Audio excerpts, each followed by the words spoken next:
Hey folks, my name's Kevin and it's time for a little bit more knife nerdery. Today we've got a smallish details review of this WE Saakshi. Smallish because this is a knife that came to me through the pass around group, which means I haven't had it for a tremendously long period of time, and also I'm not allowed to disassemble it, but I'm going to be honest with you, there's nothing going on in here that makes me think I would need to disassemble this to understand how this works. This is a very straightforward knife.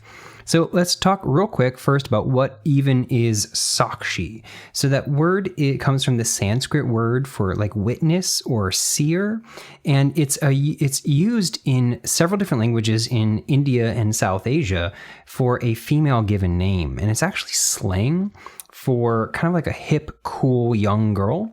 So it's an interesting name to have chosen. But what else is a Saakshi? And the answer is it's basically like a slightly chunkier Stinger.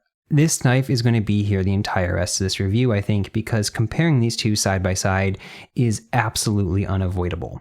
So let's also talk about what is the Stinger. The Stinger is a knife by Ferrum Forge Designs, and it's made by WE Saakshi. This is a Ferrum Forge branded knife. Ferrum Forge is also licensed designs that are sold under the Saakshi name, but this one is fabbed by WE Saakshi and sold through Ferrum Forge. And this came out a while ago. This has been out for, I don't know, a year or two, and they recently came out with this. And for all intents and purposes, this is kind of undeniably just a slightly bigger, slightly more rounded Stinger. These things are so fundamentally the same in so many ways. They operate the same way. They have basically the same design. And so we're going to talk about what is actually different from these and what I think about those differences. It's worth noting that this isn't the first time this has happened. Obviously, on the back end, they must be doing right by Ferrum Forge and there must be no bad blood. But if you look at one of Saakši's most popular knives, the Elementum, it's kind of, to my eye at least, undeniably based on the Ferrum Forge Gent, which is another Ferrum Forge knife that they had WE Saakshi make. They basically took the Gent, kind of took away any sharper angles on it, made it a little bit more bulbous and round, and made the Elementum. And I don't know, like they're not so similar that it has to be what happened, but that's what it feels like happened, especially since they made it in-house. I'm not trying to accuse them of anything, and like I said, Ferrum Forge keeps working with them, so obviously they must not be feeling ripped off. But then the same kind of thing happened. They took a design that has slightly sharper angles, rounded those off to make it a little bit more bulbousy, a little bit more Elementum-like, and released it under their own name. Okay, so with both of these knives, we have carbon fiber scales.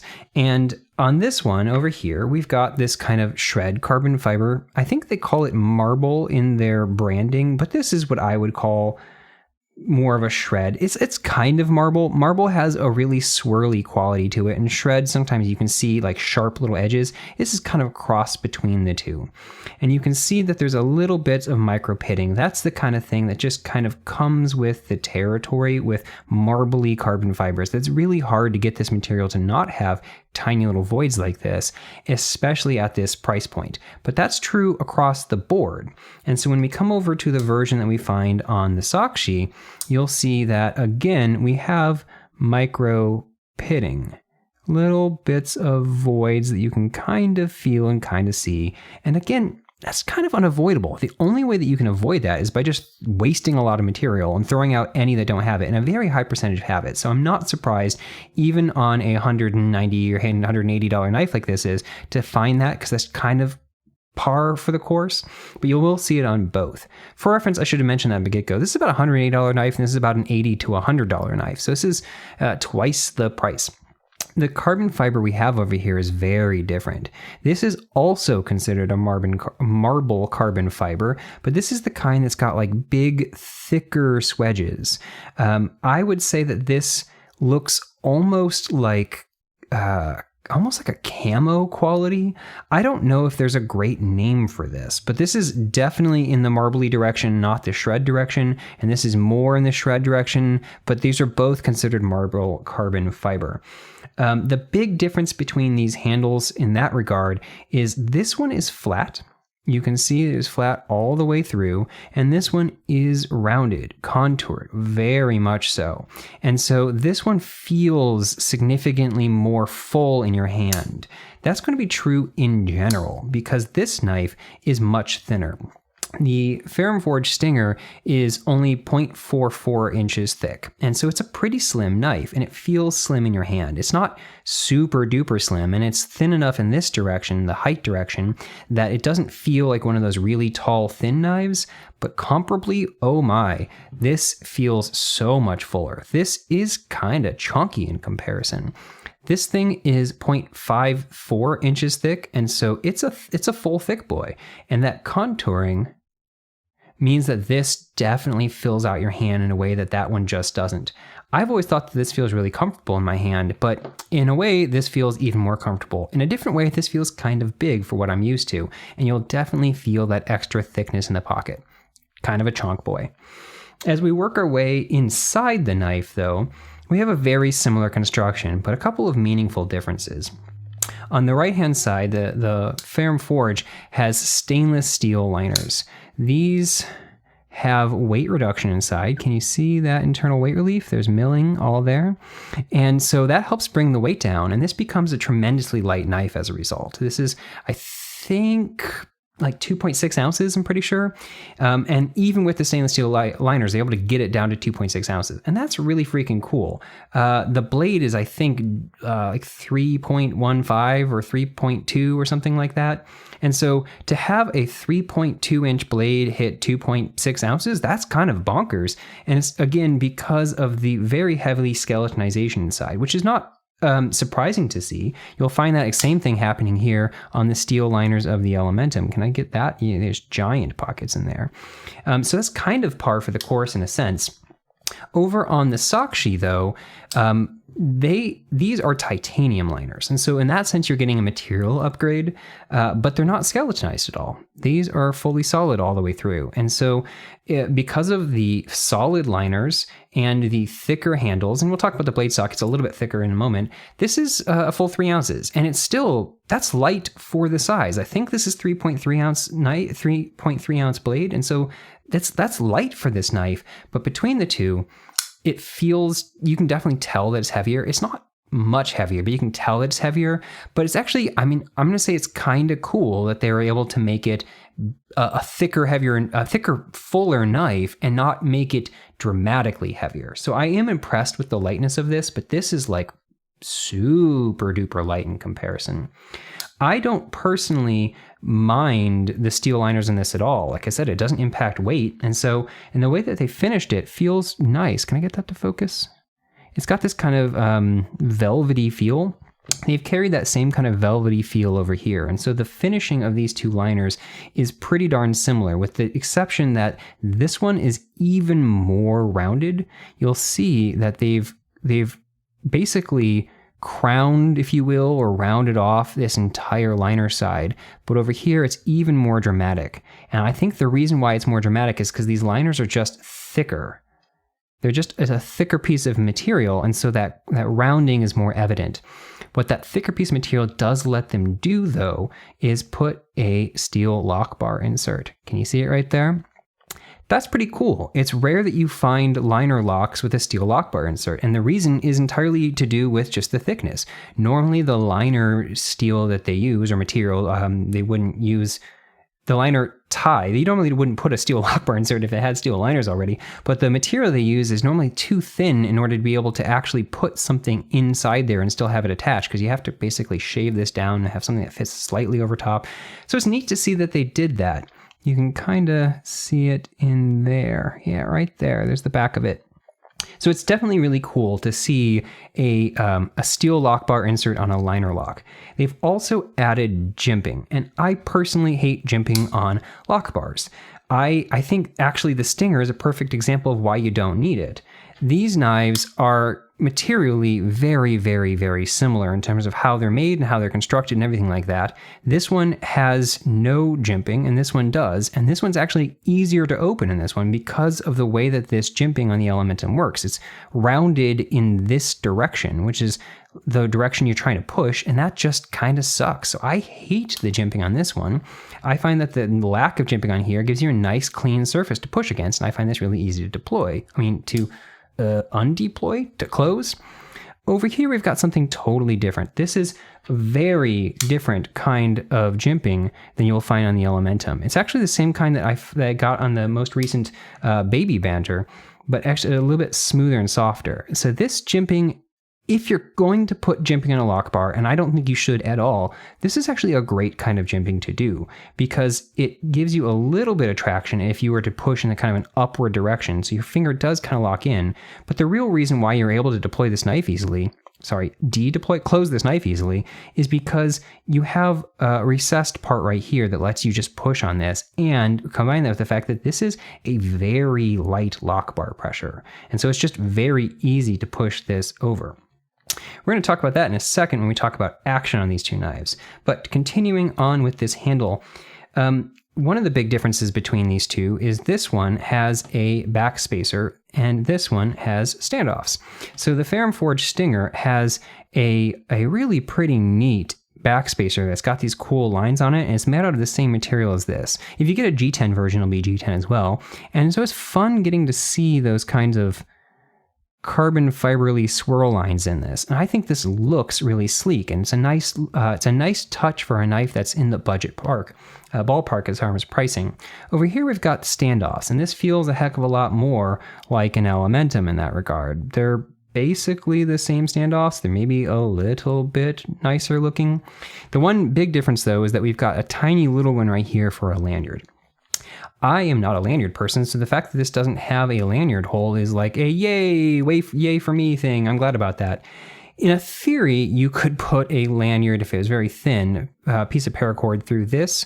I wouldn't recommend it. That's also how you get to the screw, but you could. Same thing over here. In theory, you could, but they do include this little one. Now, if you're going to have a lanyard, I'm so glad they did it in this way, which is unobtrusive and just kind of looks like it's part of the backspacer design rather than having a big hole that goes all the way through like you'll find over there. I hate that. This is way better. The other thing I want to talk about with these handles is just these screws. So on the Ferrum Forge, you can see they have this middle body screw that really interrupts the design, my perspective. Over here, they've moved those to the back, and they just have these two back here. And honestly, this is just cleaner looking, and I like that better.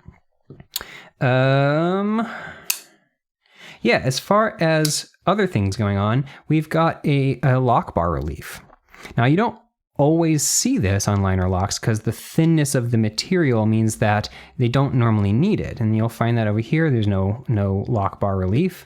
And over here, there's no Lockbar relief. But because they made these a little bit thicker, I think that's probably why they needed it. But that Lockbar relief also is how they're accomplishing that really light Lockbar pressure, which again, we'll get to in the action. The next thing I want to talk about is the pivots. So I've never really liked the WE logo. I think it's fine. I like it way better than the Civivi logo. The Civivi logo to me looks like, I don't know, like the Cubs logo or something. It looks a little Comic Sansy. I like this monotone version on the S35 version of Elementum because you just kind of don't see it as much.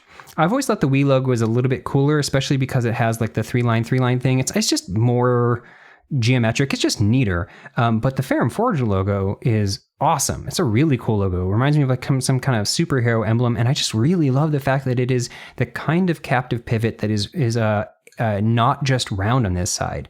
Technically, I believe that's what's going on here too.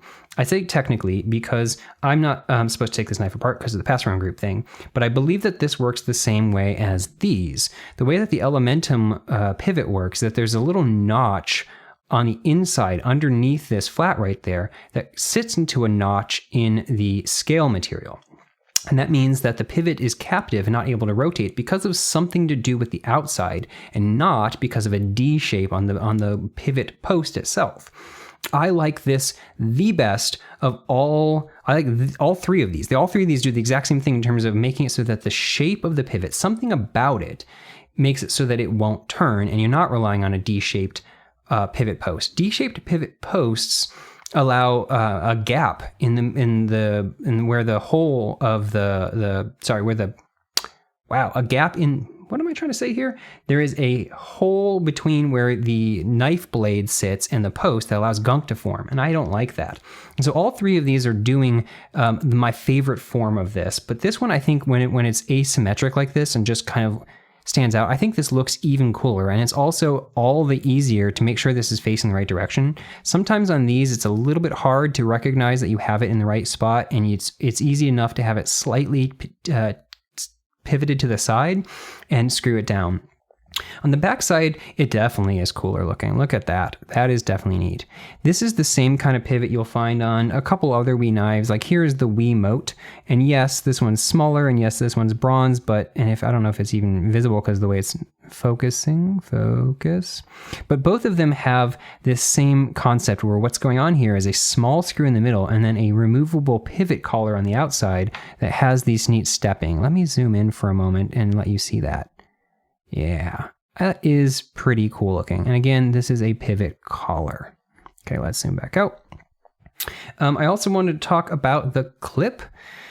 The clip is pretty darn similar on these. I like the clip on this one better, but it's my personal taste. It's just smaller. I like a smaller clip. Both of them cant it slightly off to the side. You can see that it's even more dramatically canted on this one. The reason for doing something like that is because if you cant the clip off to the side, it means that the knife has a tendency to turn back this way into the side of your pocket, which makes the flipper tab even more out of the way. I think they did a really nice job on that on both of these. And sliding in over this just feels really nice. You do feel this roughness here. I mean, that texture does come across like that, but it's not a big deal. These both carry pretty nice in that regard, but this is so much thinner and meaningfully lighter that I think this carries just significantly better. From a depth of carry perspective, they both are pretty darn deep, but this is even more. And the fact that this comes in like this means that when you have this in your pocket, virtually nothing sticks out, this tiny little thing. And this looks kind of like a pen clip anyway. And so this is a very discreet carry. This is a more traditional clip look, and it's not as discreet by any means, but it's still pretty good.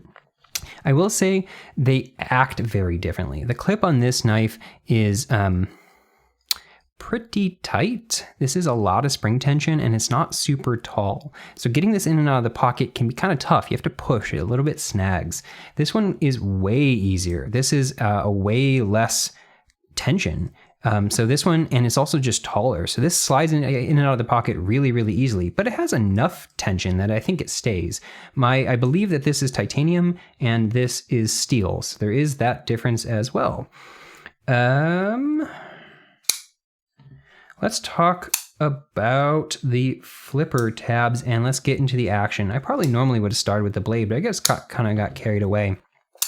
So these both have tremendously similar blade shapes. They're both an all belly, very pointy, jabby kind of knife. This one is a little bit taller and has a more belly. It's also just a little bit longer. You can see that it is, I don't know how much that's going to come across. It is about 1/4 of an inch, 1/10 of an inch to 1/4 of an inch longer. But for most purposes, they're within the exact same ballpark. Where it's going to be different is in cutting edge length, because you don't have the finger choil on this one.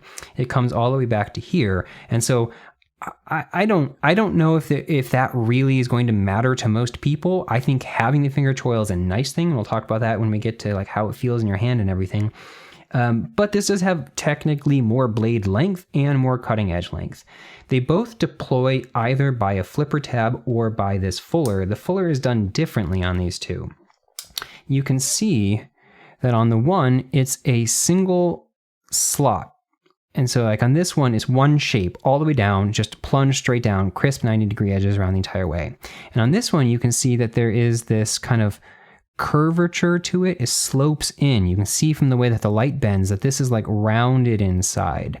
And it's just not as crisp. You still have a crisp edge, but it's not as crisp. It's also a little bit thinner. All that goes together to mean that this one feels more comfortable, but this one's more effective. I do think you'll get crud in this one more easily, but this one being a little bit bigger and a little bit crisper means that getting the traction you need to flick this open is super duper easy. You just push the meat of your finger in there and flip up. And because of that crisp 90-degree angle and how much space you have, this is really, really, really easy to use the fuller to deploy. This one is not hard to use, but it's just not as much. You don't get as good of traction, so you feel like you might slip a little bit more. The bigger thing about that deployment is that this one has a weaker detent. So this one, they both have like lighter detents. Neither of these are strong, but this is on like the medium side and this is just slightly less. And so between those, the fact that it has the weaker detent and the fact that it doesn't have quite as good of traction means that it feels slightly more like you're going to mess it up. And I guess I have messed it up. I've messed up both, but I feel like I've messed this one up a little bit more. It still works perfectly fine for that. It's just not my favorite fuller knife, and this one is a pretty darn good fuller knife. But they both also have these flipper tabs that are very, very minimal, but both very, very effective. So on this one, you've got this kind of curved back shape, and it has a little bit of a flat bit right here, and a little bit of a hook right there, and there's jimping all the way up at the tip. And what that means is that you can either do like a pull back and you have the traction against this kind of light switchy approach and it works, or you can push on this flat part. And because this flat part is angled this way, you have a lever arm distance. You're not just pushing into the pivot, and this works really, really well as a push button. Look how snappy that is. Oof. This one is shaped differently. This one comes straight up and then has a flat right here. The end result of this means that you cannot use this as a push button. If you try to push on this flat bit, you're pushing straight down into the pivot and it will get you nowhere. You can do that thing where you push in and then roll it over and kind of convert it from a push button into a light switch and roll. But the reality is you don't really need to. This jimping right here, just a couple more jimps than you would have on the other one, and this flat edge means that this works really well to catch your finger for a light switch. And it does. It works really well as a light switch. You don't need to do that kind of build up and push. And so I've seen this flipper tab design generally on a couple of other WEs, and I'm going to say, good, keep using it. It works really well. It does not get in the way. It's smooth in this regard. And so if your hand goes over it, it's not scratchy. And so honestly, I love this flipper tab. If you've got big chunkin' fingers or if you've got gloves on, you might have difficulty because of just how small it is. But under normal circumstances, this catches your finger well, flips out easily. And I really like that.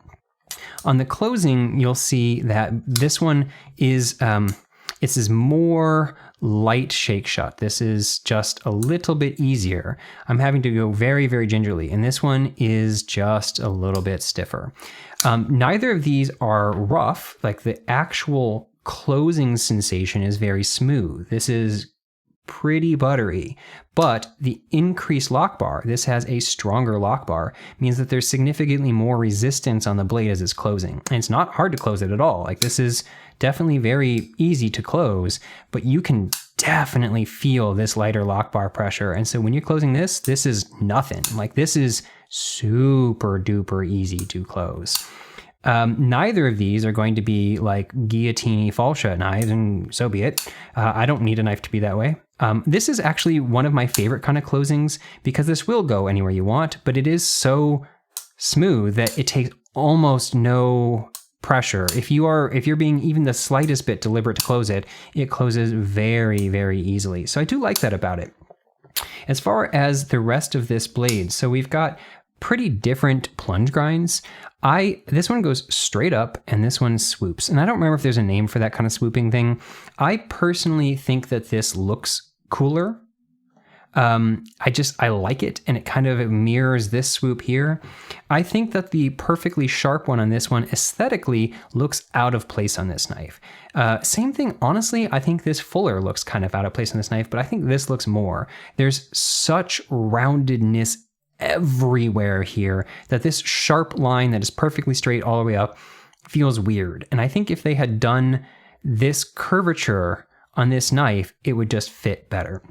But let's talk about how the actual plunge grind is done. It's a pretty wide plunge grind. You can see it swooping for a while, but it ends all the way, let's get that to focus, all the way up here. And so it's not like the best ever, but it's actually really pretty good in terms of a sharpening toil, because your full thinness behind the edge is all the way up here at basically the top, not quite the top, but basically the top of this sharpening choil, which means you have plenty of room. As far as how thin it gets very, very thin. This is 14 thousandths behind the edge, and that's really darn cool.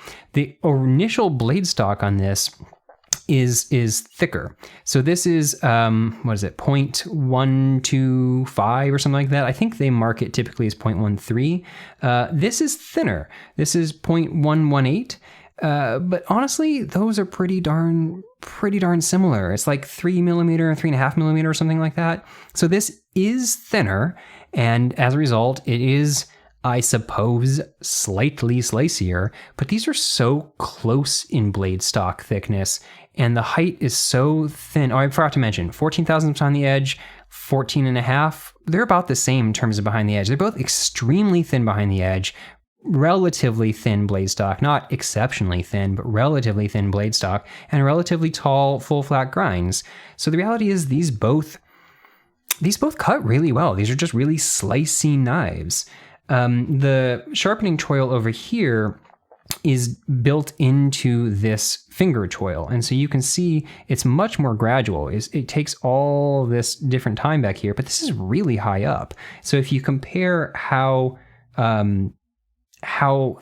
much you can sharpen into this, you have all of this height basically to this direction to sharpen up, which is even a little bit more than this, because this comes to about there. So I mean, just by the nature of the fact that this is so exposed means you have a ton of sharpening room on this. Let's talk about that. Oh, I want to mention first this. So both of these ones do the distance to detent ball engagement almost identically. And what I'm talking about here is the amount of distance you have to close the knife before you hit that detent ball, but are not all the way up on it, because that's the amount of distance you'll have to overcome, go further than that in order to get the blade up onto the detent ball in order to close it. And they both do a really, really good job. Honestly, WE and Civivi does a pretty good job of this in general. Like this Elementum is at, I think 8.5, 9 degrees. And that's exactly what we find here. Both of these are doing at about 8.5 to 9 degrees. And it's really, really nice. And especially since these are flipper tab knives, having a low engagement level like that means that you aren't having to crush your finger with this with this flipper tab to close it. You can have it fall like that and you're already on the detent ball. And they're both like that. So that's really good to see. I was very pleased to see that. As far as how it fits in your hand, I talked earlier about the thickness, but wow, obviously one of the biggest differences between these is that you have a finger choil or not. And the handle is slightly longer. You can see it's about that much longer, 1/4 inch longer. And so I have on the smaller side of medium hands. I have medium-sized hands, but not gigantic as far as medium-sized hands go. And I find that this Stinger fits me really well. I have a little bit of extra room, so I think I could have even bigger hands. But this choil here means that you can choke up. And so while I actually do hold this knife fairly often like this, I think this feels really, really nice. This is super nice as well. And I love being able to hold it like this, especially since how this is a long, really jabby blade and this tip is not super far down. It means that if I want to work with this tip, I like being able to push through that a little bit at the top and have my thumb all the way up here. I miss that over here for sure. This works basically the same way as it does on the Elementum, where you have a spot here and it's not really a finger choil. Like yeah, if you were to push up on accident, you would go right up onto the blade. But normally the way you're to be holding this is kind of pinching like this and pulling down. So as long as you're not doing stabbing motions, definitely don't do that. You would be fine. And it's not really a choil, but it is a spot you can choke up on. And it's the exact same thing here. You can basically choke up about this far. And I mean, okay, sure. Between these two, yeah, you sacrifice some cutting edge, but so what? Like, how often do you need an additional 1/4 inch of cutting edge back here? I like the option of having this finger choil. I just think it makes it more versatile. But some people aren't finger choil knife people, and they'll like this more. I guess that's more of a preference thing. I think this is more versatile. The blade, finishing off on the blade stuff, this is Nitro V. And this is 20 CV. And yeah, there's definitely a difference there. 20 CV is a super steel, and Nitro V is a mid-range steel. Honestly, it's probably even on a budget steel these days in terms of the actual pricing, but performance-wise, it's kind of a mid-range steel. I kind of love Nitro V. It's pretty great. It takes a really, really nice sharp edge. It holds it pretty decently. It just looks good. It has high corrosion resistance. I think Nitro V is great. And so, yeah, it's a step up in materials to get to the 20 CV, but you're paying so much more for this knife. And that's, that's kind of my net feeling. I'm not sure if there's really other things I want to talk about in terms of how this works. I guess internally they both have the exact same stop pin design structure. It's just a standard stop pin that's contacting, it's fixed right there, and it's contacting those two spots. They operate basically identically on that front.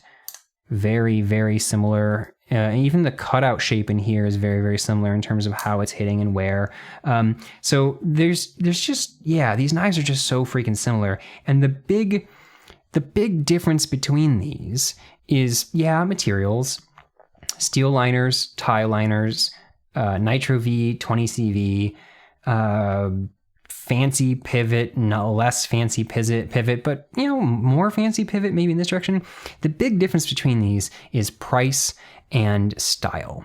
And so I think that's where I kind of want to end. My final thoughts on these is, should you get this? Maybe, maybe,